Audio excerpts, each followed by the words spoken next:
Hi everyone, welcome to Induction Physics classes by Imran Khan, and in this video lecture we are going to cover all important formulas of the chapter number 8 electrostatics। तो आइए देखते हैं which are the important formulas from this chapter। तो जो सबसे पहला formula है that is related to the quantization of charge and it is given by the formula Q is equal to NE।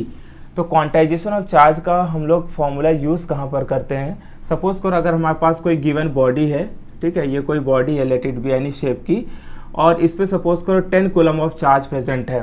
तो अगर हमें ये पता करना हो कि ये जो बॉडी जिसमें 10 कूलम ऑफ चार्ज प्रेजेंट है, इसमें बताओ कि नंबर ऑफ इलेक्ट्रॉन्स कितने हैं, नंबर ऑफ इलेक्ट्रॉन्स कितने हैं।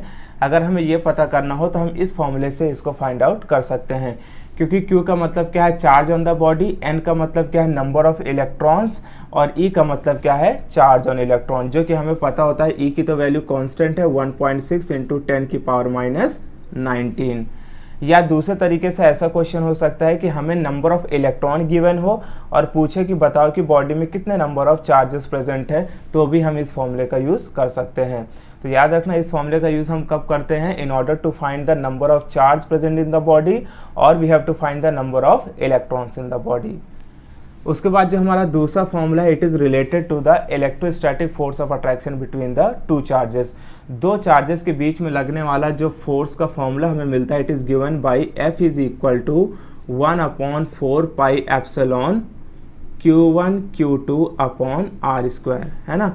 तो ये जो फॉर्मूला है it is basically related to the electrostatic force of attraction या रिपल्सन। जैसे कि हमें पता है कि अगर दो चार्जेस है तो वो एक दूसरे को अट्रैक्ट कर सकते हैं, रिपल कर सकते हैं। वो डिपेंड करेगा कि लाइक चार्जेस है कि अनलाइक चार्जेस है। जैसे कि हमने उनकी प्रॉपर्टीज़ में भी पढ़ा हुआ है कि अगर दो लाइक चार्जेस होंगे, सेम चार्जेस होंगे, तो वो आपस में रिपल करेंगे, और अगर दो अपोजिट चार्जेस होंगे तो क्या करेंगे, अट्रैक्ट करेंगे। तो उसी फोर्स ऑफ अट्रैक्शन का फॉर्मूला क्या हमें मिलता है, 1/4 pi epsilon Q1 Q2 upon R square. तो बेसिकली ये जो R है ना, it is the distance between the two charges, है ना, कि मान लो एक चार्ज हमारा Q1 है, दूसरा चार्ज Q2 है, और इन दोनों के बीच का जो डिस्टेंस होगा वो क्या होगा, R स्क्वायर होगा। अब यहाँ पर देखो एप्सिलॉन का मतलब क्या होता है, परमिटिविटी ऑफ मीडियम, ठीक है। जैसे कि हमने पढ़ा है दो परमिटिविटी होती है, एक परमिटिविटी ऑफ मीडियम होता है और एक होता है परमिटिविटी ऑफ एयर या वैक्यूम। तो इससे रिलेटेड मैं थोड़ा सा और बातें आगे आपको बताऊंगा। नाउ ये जो फॉर्मूला है, इसी फॉर्मूले को हम कुछ इस तरीके से भी लिख सकते हैं, F is equal to 1/4 pi epsilon Q1 Q2 upon R square. तो अगेन इस फॉर्मूले में कुछ ज़्यादा चेंज मैंने नहीं किया है। यहाँ पर क्या है एप्सिलॉन और यहाँ पर क्या है एप्सिलॉन नॉट। इसको हम लोग क्या बोलते हैं, परमिटिविटी ऑफ मीडियम, और इसे हम क्या बोलते हैं, परमिटिविटी ऑफ एयर या वैक्यूम। अब ये डिपेंड करेगा गिवन क्वेश्चन में कि जो हमारे चार्जेस है वो कहाँ पर रखे हुए हैं। अगर दो चार्जेस एयर या वैक्यूम मीडियम में हैं तो फिर हम लोग क्या फॉर्मूला यूज़ करेंगे, 1/4 pi epsilon Q1 Q2 upon R square.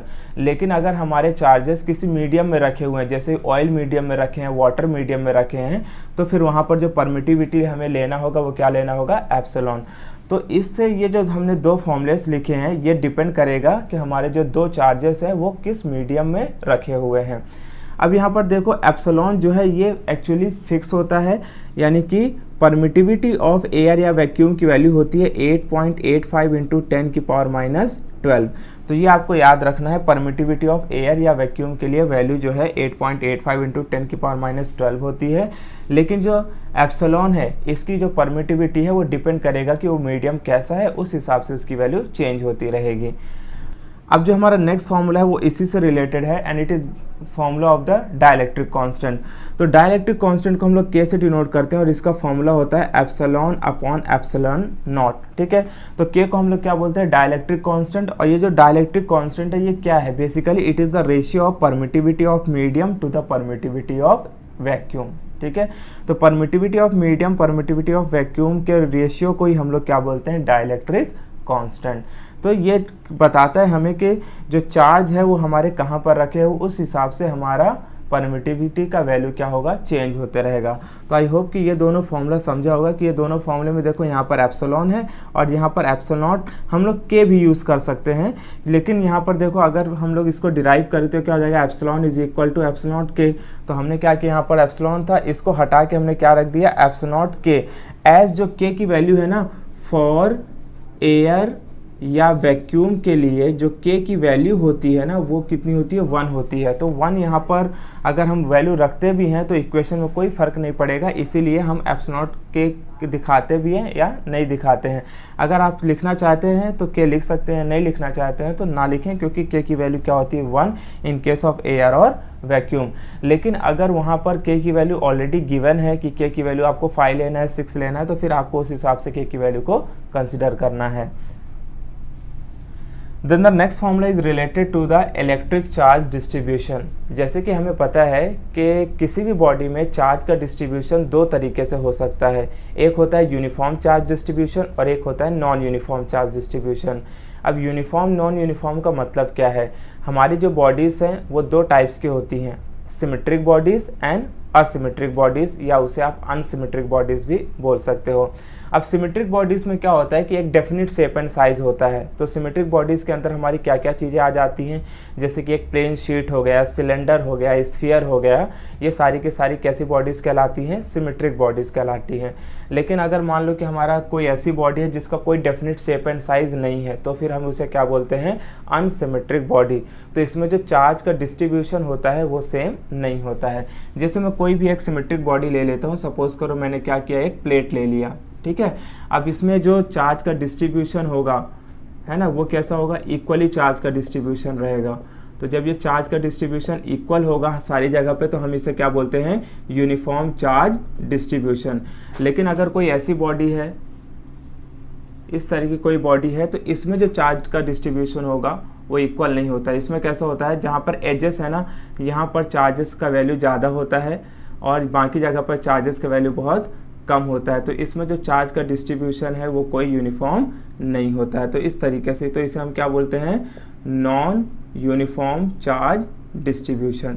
तो दो तरीके से चार्ज डिस्ट्रीब्यूशन होते हैं, लेकिन हम इसके बारे में स्टडी नहीं करते हैं, क्योंकि हमारा जो इलेक्ट्रोस्टैटिक्स में गिवन कंटेंट है या जो भी टॉपिक है वो रिलेटेड टू द क्या है, सिमेट्रिक बॉडीज़ है।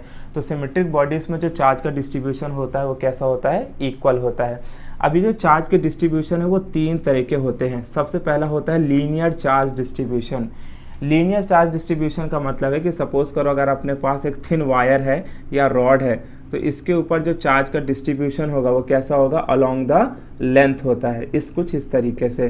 तो इसे हम लोग क्या बोलते हैं, लीनियर चार्ज डिस्ट्रीब्यूशन, और इसको हम लोग लैम्डा से डिनोट करते हैं। लैम्डा का मतलब क्या है, linear charge distribution, and it is given by the formula Q/L। तो ये याद रखना है, किसका फॉर्मूला है, लीनियर चार्ज डिस्ट्रीब्यूशन। तो ये जो कंडीशन है कहाँ कहाँ पर वैलिड होती है, फॉर सिमेट्रिक ऑब्जेक्ट्स लाइक, ये एग्जाम्पल मैं ले लेता हूँ, जहाँ जहाँ पर हम लोग इसको अप्लाई करते हैं, ये अप्लाई होता है हमारा वायर के केस में एंड सिलेंडर के केस में। तो सिलेंडर और वायर के केस में जो चार्ज का डिस्ट्रीब्यूशन होता है वो अलोंग द लेंथ होता है, इसीलिए वहाँ पर लीनियर चार्ज डिस्ट्रीब्यूशन का फॉर्मूला होता है Q/L। तो Q क्या है वहाँ पर, चार्ज, एंड L क्या है वहाँ पर, लेंथ ऑफ द कंडक्टर, ठीक है। उसके बाद जो दूसरा मिलता है that is related to the surface charge distribution. मान लो हमारे पास कोई ऐसी बॉडी है, जैसे कि सपोज करो ये एक स्फेरिकल बॉडी है, और इसमें जो चार्ज का डिस्ट्रीब्यूशन होगा वो किस तरीके से होगा, तो इसमें जो चार्ज का डिस्ट्रीब्यूशन होगा वो अलोंग द उसके सरफेस एरिया के बराबर होगा। तो इसमें जो चार्ज का डिस्ट्रीब्यूशन होगा उसके लिए हम लोग क्या डिनोट करते हैं, sigma is equal to Q/A। अब देखो ये भी एक सिमेट्रिक बॉडी है, ये भी एक सिमेट्रिक बॉडी है, तो आपको याद रखना है कि जो चार्ज का डिस्ट्रीब्यूशन होता है सिमेट्रिक बॉडी में वो यूनिफॉर्म होता है। तो ये सारी कंडीशन उसी के लिए अप्लाई होती हैं। तो यहाँ पर जो सिग्मा है इसका फॉर्मूला क्या हो गया, Q/A। तो सिग्मा को हम लोग क्या बोलते हैं, सरफेस चार्ज डिस्ट्रीब्यूशन। Q क्या है अगेन यहाँ पर, नंबर ऑफ चार्जेस, और A का मतलब क्या है, एरिया ऑफ द स्फीयर बोल सकते हो आप, राइट। अब इसके एग्जाम्पल हम लोग देखते हैं कि कहाँ पर हम इस फॉर्मूले को अप्लाई करते हैं। तो इस फॉर्मूले को अप्लाई करने के लिए हमारे पास अगर कोई ऐसी बॉडी है जो सपोज करो स्फेरिकल इन नेचर है, अगर कोई बॉडी स्फीयर है तो वहाँ पर हम लोग इसका यूज़ करते हैं। दूसरी, अगर हमारी कोई बॉडी प्लेन शीट है तो वहाँ पर भी जो चार्ज का डिस्ट्रीब्यूशन होता है वो कैसा होता है, सरफेस चार्ज डिस्ट्रीब्यूशन होता है। Now the next formula is related to the electric flux. तो इलेक्ट्रिक फ्लक्स का हमें फॉर्मूला क्या मिलता है, phi is equal to EA cos theta. तो E का मतलब यहाँ पर क्या है, इलेक्ट्रिक फील्ड इंटेंसिटी, A क्या रिप्रेजेंट कर रहा है, एरिया वेक्टर, और थीटा क्या है, theta is the angle between E and A। तो theta is the angle between electric field intensity and area vector. Area vector और इलेक्ट्रिक फील्ड इंटेंसिटी के बीच में जो बनने वाला एंगल होता है उसे हम लोग क्या बोलते हैं, थीटा बोलते हैं। अब यहाँ पर आपको एक चीज़ याद रखना है कि नाउ फॉर सिमेट्रिक ऑब्जेक्ट, अगर हमारे पास क्या है, सिमेट्रिक ऑब्जेक्ट है या सिमेट्रिक सरफेस है, तो उसमें जो थीटा का जो एंगल है वो हमेशा क्या होता है, 0 डिग्री होता है। ठीक है, यानी कि अगर मान लो कि कोई भी हमारा सरफेस है, सपोज करो ये कोई एक प्लेन सरफेस है, तो इसमें देखो इसका जो एरिया वेक्टर का डायरेक्शन होगा वो भी इधर ही साइड होगा और इलेक्ट्रिक फील्ड का भी डायरेक्शन क्या होगा, इधर ही साइड होगा, परपेंडिकुलर टू द नॉर्थ। तो ये कुछ इस तरीके से होगा। तो इसमें जो थीटा का वैल्यू मिलेगा वो हमेशा क्या होगा, 0 होगा। तो आपको ये याद रखना है कि अगर हमारे पास कोई भी सिमेट्रिक सरफेस है तो उसमें जो थीटा का एंगल होगा वो हमेशा 0 होगा। तो फिर हम इसी फॉर्मूले को किस तरीके से लिखते हैं, phi is equal to E into A, because हमें पता है कॉस 0 की वैल्यू क्या होती है, 1। लेकिन अगर इलेक्ट्रिक फील्ड इंटेंसिटी और एरिया वेक्टर का डायरेक्शन सेम नहीं है तो फिर उनके बीच में कुछ ना कुछ एंगल बनेगा। तो फिर हम लोग इस फॉर्मूले से रख के उसको आगे सॉल्व करेंगे। Next formula is related to the Gauss law. ठीक है, गॉस लॉ हमें क्या बताता है, that the total flux passing through any close surface is equal to the Q upon epsilon naught, है ना। गॉस लॉ से हमें क्या पता चलता है कि मान लो कि अगर हमारे पास कोई भी क्लोज सरफेस है तो उस क्लोज सरफेस से पास होने वाला जो फ्लक्स है, सपोज करो ये है हमारा क्लोज सरफेस, इससे जो पास होने वाला फ्लक्स होगा वो किसके ऊपर डिपेंड करेगा। तो गॉस लॉ हमें ये बताता है कि इससे पास होने वाला जो भी फ्लक्स है वो डिपेंड करेगा उसके नंबर ऑफ चार्जेस के ऊपर, कि उस क्लोज सरफेस के अंदर कितने चार्ज हैं। तो उस चार्ज के ऊपर डिपेंड करेगा कि उसका फ्लक्स कितना होगा। अगर आप इसको ध्यान से देखोगे तो यहाँ से हमें क्या पता चल रहा है कि flux is directly proportional to the number of charge, यानी जितने ज़्यादा चार्जेस होंगे उतना ज़्यादा फ्लक्स होगा, जितने कम चार्जेस होंगे उतने कम फ्लक्स होगा। तो अकॉर्डिंग टू गॉस लॉ क्या हमें बताता है कि the total flux passing through any close surface is equal to the charge enclosed by that surface and it will also depends upon the permittivity of air या vacuum के ऊपर भी वो डिपेंड करेगा। तो अब जो हमारा next formula it is related to the electric field intensity due to a uniformly charge sphere. तो इसका जो हमें फॉर्मूला मिलता है वो क्या है, E is equal to sigma R square upon epsilon naught small R का स्क्वायर। तो अब यहाँ पर सिग्मा का मतलब तो हमें पता है, इसे क्या बोलते हैं, सरफेस चार्ज डेंसिटी, और इसका फॉर्मूला क्या होता है, Q इंटू ए, और ये क्या हो जाएगा Q, और एरिया ऑफ स्फीयर हमें पता है कितना होता है, 4 पाई आर स्क्वायर। तो सिग्मा का मतलब ये होता है। अब यहाँ पर देखो ये जो फॉर्मूला है ना, ये फॉर्मूला हम किसके लिए अप्लाई करते हैं, in order to find the electric field intensity due to a sphere. अब स्फीयर में कैसा होता है, कुछ इस तरह का स्फीयर रहेगा और यहाँ पर इलेक्ट्रिक चार्ज का डिस्ट्रीब्यूशन होगा। ठीक है, इसका जो स्फीयर का रेडियस होता है वो हम क्या ले लेते हैं, रेडियस इज कैपिटल आर। फिर हम लोग को अगर इसकी वजह से इलेक्ट्रिक फील्ड इंटेंसिटी फाइंड करना है तो हम क्या करते हैं, एक गॉसियन स्फीयर को इमेजिन करते हैं, राइट। और इस गॉसियन स्फीयर के रेडियस को हम क्या मान लेते हैं, स्मॉल आर। तो बेसिकली यहाँ पर जो कैपिटल आर दिया है उसका मतलब क्या है, radius of the sphere. Small R का मतलब क्या है, radius of the Gaussian sphere. अब यहाँ पर देखो दो कंडीशन है कि मान लो कि अगर मुझे इस पॉइंट पर, अगर इस किसी भी पॉइंट पर अगर मुझे इलेक्ट्रिक फील्ड इंटेंसिटी को फाइंड आउट करना है तो उसके लिए डायरेक्ट क्या फॉर्मूला यूज़ करना है, E is equal to sigma R square upon epsilon naught small R का स्क्वायर। लेकिन अगर मुझे इस स्फीयर के सरफेस में electric field intensity find out करना है तो कंडीशन क्या हो जाएगी, देखो if R is equal to small R, है ना। अगर मुझे इस सरफेस पे इलेक्ट्रिक फील्ड इंटेंसिटी फाइंड करना है तो आर किसके बराबर हो जाएगा, स्मॉल आर के बराबर। तो फिर ई की जो वैल्यू है वो कितनी हो जाएगी, E is equal to sigma upon epsilon naught, right.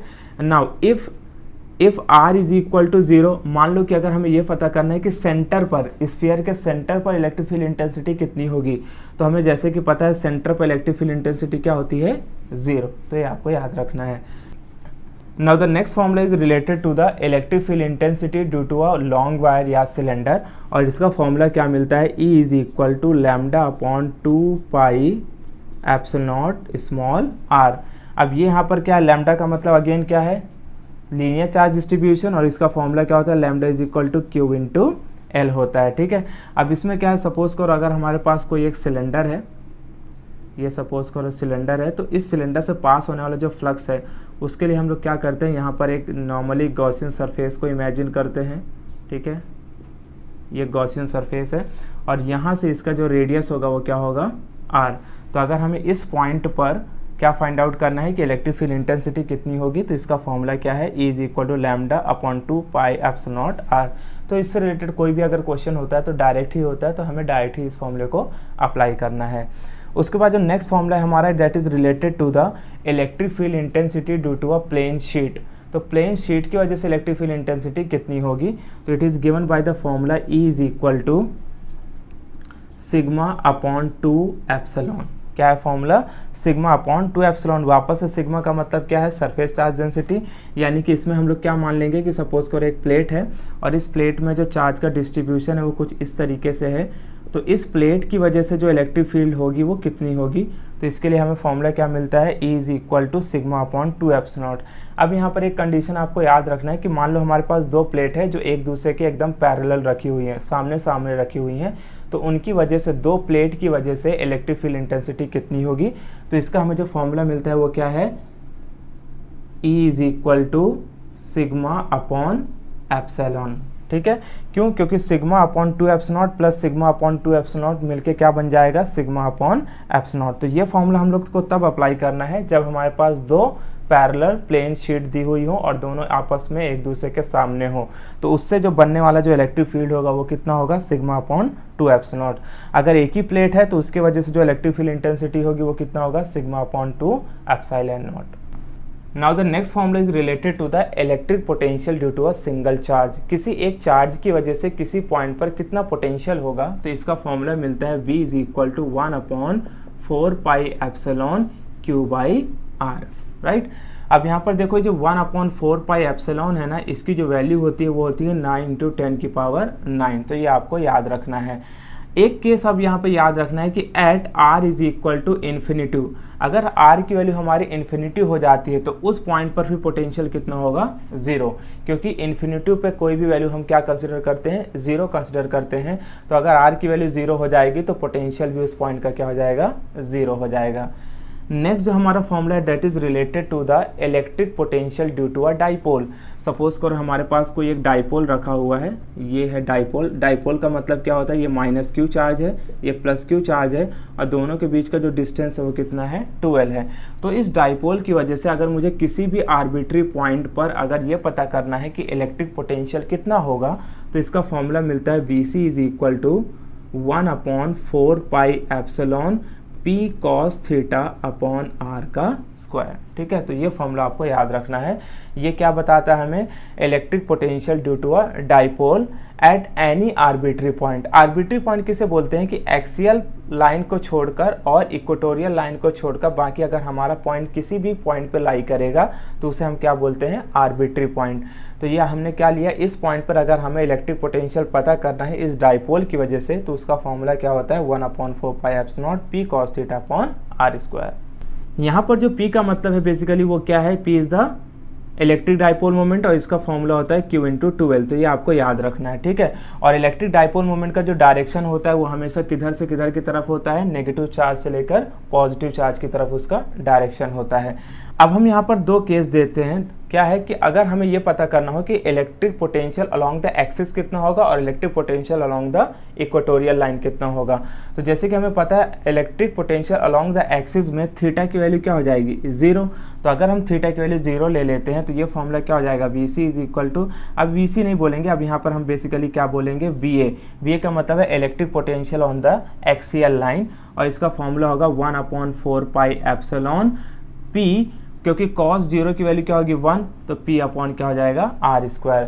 तो एक्सियल लाइन पर इतना पोटेंशियल होगा। अब हम ये पता करते हैं कि इक्वेटोरियल लाइन पे कितना पोटेंशियल होगा। तो जैसे कि हमें पता है इक्वेटोरियल लाइन पर ये डाइपोल के साथ कितना एंगल बन रहा है, 90 डिग्री का एंगल बन रहा है। तो थीटा की वैल्यू कितनी हो जाएगी, 90। तो अगर थीटा की वैल्यू 90 डिग्री हो जाती है तो फिर इस पॉइंट पर जो इलेक्ट्रिक पोटेंशियल होगा वो कितना होगा, 0 हो जाएगा। क्यों 0 हो जाएगा, बिकॉज cos 90 की वैल्यू क्या होती है, 0, तो होल टर्म इज 0। तो यहाँ से आपको 3 बातें याद रखना है क्योंकि ये फॉर्मूला बहुत यूज होता है। पहली बात क्या है कि electric potential at an arbitrary point, किसी भी पॉइंट पर रैंडमली हम कोई भी आर्बिट्री पॉइंट ले लेते हैं और वहाँ पे जो इलेक्ट्रिक पोटेंशियल होगा वो कितना होगा 1/4πε0 p cos θ/r²। लेकिन अगर हमें electric potential along the axis या electric potential along the equator find out करना है तो एक्सिस के लिए तो फॉर्मूला क्या हो जाएगा 1/4πε0 p/r²। लेकिन इक्वेटोरियल के लिए सिंस थीटा की वैल्यू 90 डिग्री होती है तो electric potential in the equatorial line is 0। उसके बाद जो हमारा नेक्स्ट फॉर्मूला है that is related to the relation between electric field intensity and electric potential. E और V के बीच में क्या रिलेशन है, तो इससे हमें फॉर्मूला पता चलता है that E is equal to -dV/dx। अगर हम लोग नेगेटिव साइन को कंसिडर ना करें, यानी इसी को हम लोग अगर मैग्नीट्यूड में लिखें तो फिर इस फॉर्मूले को क्या लिख सकते हैं, E is equal to V/x। तो यहाँ से हमें क्या रिलेशन मिलेगा, therefore we can write V is equal to E into X. तो ये जो हमें रिलेशन है वो किसके बीच में रिलेशन बताता है, relation between the electric potential and electric field, and it is given by the formula V is equal to E into X. Now the next formula is related to the electrostatic potential energy। Electrostatic potential energy का अगर work के form में हम formula लिखे तो क्या मिलता है, W is equal to V into Q. तो V क्या है यहाँ पर इलेक्ट्रिक पोटेंशियल, Q क्या है चार्ज। जैसे कि हमें पता है कि जब भी हम किसी चार्ज को एक पॉइंट से दूसरे पॉइंट में लेके आते हैं तो उसके लिए जो भी हमें वर्क करना पड़ता है वो किसके फॉर्म में स्टोर होता है, इलेक्ट्रोस्टैटिक पोटेंशियल एनर्जी के फॉर्म में स्टोर होता है। तो इसी फॉर्मूले को हम क्या लिख सकते हैं, U is equal to V into Q. तो ये फॉर्मूला हमें किसका मिल गया, electrostatic potential energy due to a single charge. अब मान लो कि हमारे पास दो चार्ज हैं, तो दो चार्ज की वजह से इलेक्ट्रोस्टैटिक पोटेंशियल एनर्जी कितना होगा, तो इसका जो हमें फॉर्मूला मिलता है that is given by U is equal to 1/4πε Q1 Q2 upon R12। तो ये जो फॉर्मूला ये हम कब अप्लाई करते हैं, जब हमारे पास दो चार्जेस होते हैं। तो अगर हमें दो चार्जेस की वजह से इलेक्ट्रोस्टैटिक पोटेंशियल एनर्जी निकालना है तो उसका फॉर्मूला आपको ये लेना है। उसके बाद जो हमारा नेक्स्ट फॉर्मूला है that is related to the electrostatic potential energy due to a dipole kept in an external field. अगर हम मान लेते हैं कि हमने किसी डाइपोल को एक्सटर्नल इलेक्ट्रिक फील्ड में रख दिया है तो उसकी वजह से जो इलेक्ट्रोस्टैटिक पोटेंशियल एनर्जी होगी वो कितनी होगी, तो इसका एक ही फॉर्मूला है, इसमें ज़्यादा कोई कन्फ्यूज़न है भी नहीं।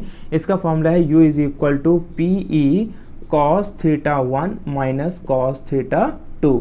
बस आपको ये याद रखना है कि P का मतलब यहाँ पर क्या है, इलेक्ट्रिक डाइपोल मोमेंट, और इसका फॉर्मूला क्या होता है Q इंटू 2n, और E का मतलब क्या है, इलेक्ट्रिक फील्ड इंटेंसिटी। θ1 θ2 का मतलब क्या है कि इनिशियली डाइपोल कितने एंगल पे था और बाद में वो डाइपोल कितने एंगल पे मूव कर गया, तो वहाँ पर हम लोग θ1 θ की वैल्यू को उस तरीके से रिप्लेस करते हैं। तो गिवन क्वेश्चन में दिया होता है कि आपको θ1 की वैल्यू क्या कंसिडर करना है, θ2 की वैल्यू क्या कंसिडर करना है, उस हिसाब से फिर आप किसी भी डाइपोल का पोटेंशियल एनर्जी निकाल सकते हो। Now the next formula is related to the capacitance of a capacitor. तो जो हमारे मैक्सिमम क्वेश्चंस होते हैं ना वो कैपेसिटर से ही आते हैं, तो इसके लिए कैपेसिटर से रिलेटेड फॉर्मूलेस आपको सारे बहुत अच्छे से आना चाहिए। तो कैपेसिटेंस ऑफ अ कैपेसिटर का फॉर्मूला क्या मिलता है, C is equal to Q by V। तो Q क्या है यहाँ पर, Q is the charge, V क्या है पोटेंशियल, और C क्या है पर रिप्रेजेंट कर रहा है capacitance of a capacitor. Then the next formula is related to the capacitor connected in series and capacitor connected in parallel. मान लो कि हमारे पास दो या दो से ज़्यादा कैपेसिटर है जो सीरीज में कनेक्टेड है, ठीक है। तो अगर वो सीरीज में कनेक्टेड है तो उसके लिए फॉर्मूला क्या मिलता है, 1/CS is equal to 1/C1 plus 1/C2 plus 1/C3। तो ऐसे जितने भी चार्जेस होंगे तो मोस्टली जो हमारा गिवन क्वेश्चन है उसमें दो चार्जेस या तीन चार्जेस इस सीरीज़ में या पैरेलल में कनेक्टेड होते हैं, तो इसके लिए हमें बहुत ज़्यादा कैपेसिटर लेने की ज़रूरत नहीं है। जस्ट हम लोग ले लेते हैं 1/C1 plus 1/C2 plus 1/C3।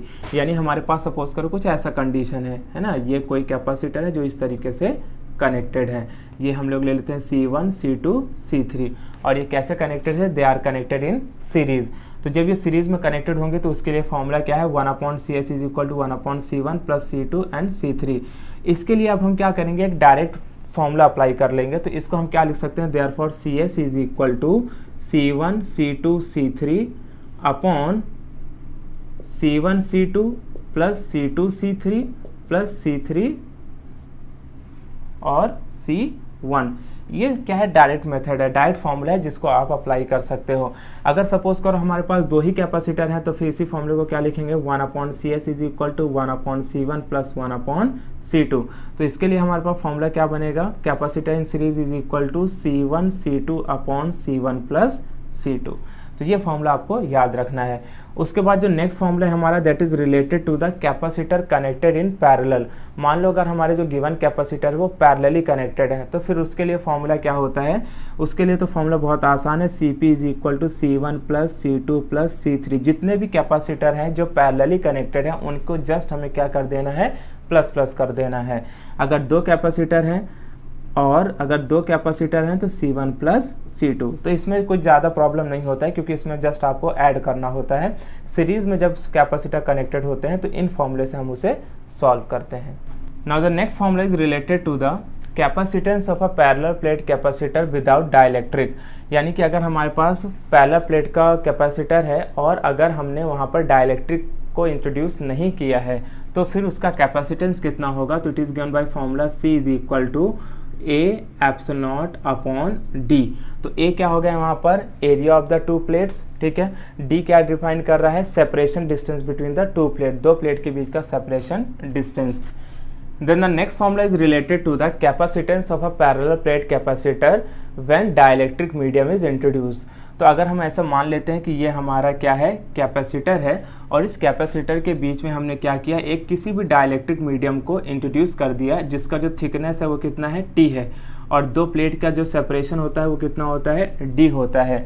तो जैसे हमने इस डाइलेक्ट्रिक मीडियम को इंट्रोड्यूस कर दिया तो इसका फॉर्मूला क्या हो जाएगा, C is equal to A epsilon naught D minus T plus T by K. तो यहाँ पर जो D का मतलब क्या है, वो क्या हो गया, separation distance between the 2 plates, और स्मॉल t का मतलब क्या है, thickness of the dielectric medium. अब हमारे पास यहाँ पर 2 फॉर्मूले, अब हमें इसका यूज़ कैसे करना है, तो यूज़ करने के लिए ये बात आपको ध्यान रखना है कि अगर हमारे पास जो कैपेसिटर गिवन है अगर उसके बीच में डाइलेक्ट्रिक मीडियम को इंट्रोड्यूस नहीं किया है तो फॉर्मूला बहुत सिंपल है, C is equal to A epsilon naught upon D। याद रखना अगर K का वैल्यू 1 है तो फिर हम वहाँ पर K नहीं लिखेंगे। अगर हमने क्या किया कि कैपेसिटर के बीच में एक डाइलेक्ट्रिक मीडियम जिसका थिकनेस T है अगर उसको इंट्रोड्यूस कर दिया तो फिर उस फॉर्मूले को इस तरीके से लिखेंगे, A epsilon naught D minus T plus T by के। अब यहाँ पर एक बात आपको ध्यान रखना है कि अगर ये जो डाइलेक्ट्रिक मीडियम है ये पूरी तरीके से स्पेस को ऑक्युपाई कर लेता है बिटवीन द 2 प्लेट्स तो फिर वहाँ पर T किसके बराबर हो जाएगा, D के बराबर। तो फिर ये फॉर्मूला कुछ इस तरीके से हो जाएगा, C is equal to A epsilon naught K upon D। क्यों, बिकॉज अगर T D के बराबर होगा, कंडीशन क्या है, if T is equal to D, यानी कि ये जो हमने स्लैब को इंट्रोड्यूस किया है अगर ये पूरे एरिया को कवर कर रहा है तो T और D दोनों एक दूसरे के बराबर हो जाएंगे। तो अगर एक दूसरे के बराबर हो जाएंगे तो ये टर्म कैंसिल हो जाएगा, K को हम ऊपर ले लेते हैं और T की जगह पर क्या रख सकते हैं, D रख सकते हैं। तो ये फॉर्मूला आपको वहाँ पर याद रखना है। Now the last formula is related to the energy stored in a capacitor की किसी भी कैपेसिटर के अंदर कितनी एनर्जी स्टोर्ड है या कितनी एनर्जी स्टोर्ड हो सकती है, और इसका फॉर्मूला मिलता है U is equal to half Q square upon C। अब यहाँ पर देखो एज हमें पता है कि जो Q का फॉर्मूला होता है वो कितना होता है, C इंटू V। तो अगर इसको यहाँ पर मैं पुटअप कर दूँ तो ये फॉर्मूला क्या हो जाएगा, half C square V square upon C। तो C से एक C कैंसल, तो पोटेंशियल का फॉर्मूला क्या मिल गया हमें, पोटेंशियल एनर्जी हाफ CV का स्क्वायर। तो और अगर हम इसको और थोड़ा सा सॉल्व करें तो इसको और ये भी लिख सकते हैं, U is equal to half Q into V। तो ये सारे के सारे फॉर्मूला है किसके लिए, for the energy stored in a capacitor. वो डिपेंड करेगा क्वेश्चन में गिवन सिचुएशन क्या है, उस हिसाब से हम फॉर्मूले को अप्लाई करेंगे। So these are the overall formulas from this chapter electrostatics.